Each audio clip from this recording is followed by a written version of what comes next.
স্নান করতে গিয়ে নিখোঁজ, পুকুরে মিলল 61 বছরের বৃদ্ধার দেহ। কমলপুরে বালিগাঁওয়ে চাঞ্চল্য। কমলপুর বালিগাঁও এলাকায় এক মর্মান্তিক ঘটনার জেরে শোকের ছায়া নেমে এসেছে।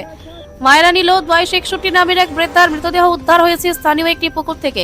স্থানীয় সূত্রে জানা যায়, প্রতিদিনের মতো গতকাল সন্ধ্যায় বাড়ির পাশে পুকুরে স্নান করতে যায়, কিন্তু দীর্ঘ সময় পেরিয়ে গেলে তিনি বাড়িতে ফিরে না আসায় পরিবারের সদস্যরা উদ্বিগ্ন হয়ে খোঁজাখুঁজি শুরু করেন।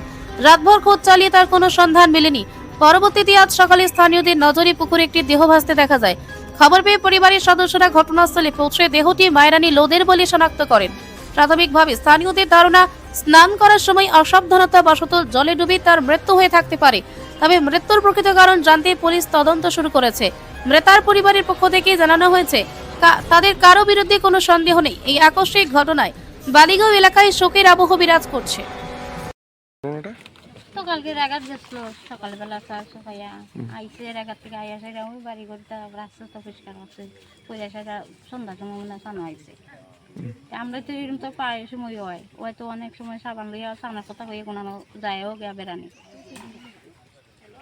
তার নাম কি? মায়ালু। নাম কি?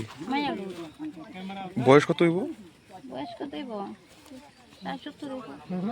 তাই নাকি স্নানে একলাই আসছিল? তাই নিয়ে একটু সবসময় এখানে থাকবো। সাঁতার জানে না? না, ডাক্তার সাথে জানি না, জানে না, এখানে তো আর এমন জলও না। তাই তো সবসময় পুকুরই চান করে। বাড়ির তো মোটর আছে, কল আছে, তাই নিয়ে চানো করে। কারোর উপর সন্দেহ আছে? না না, আমরা এটা সন্ধ্যা নাই, তাই নিয়ে স্বভাবই এমন। আমার আজকে বিয়ে হয়েছে 30 বছর ধরে আমি দেখতেছি এমন। আমরা এটা সন্ধ্যা নাই। আপনার নাম কি? আমার নাম সরস্বতী লোধ। আপনার কি লাগে? শাশুড়ি।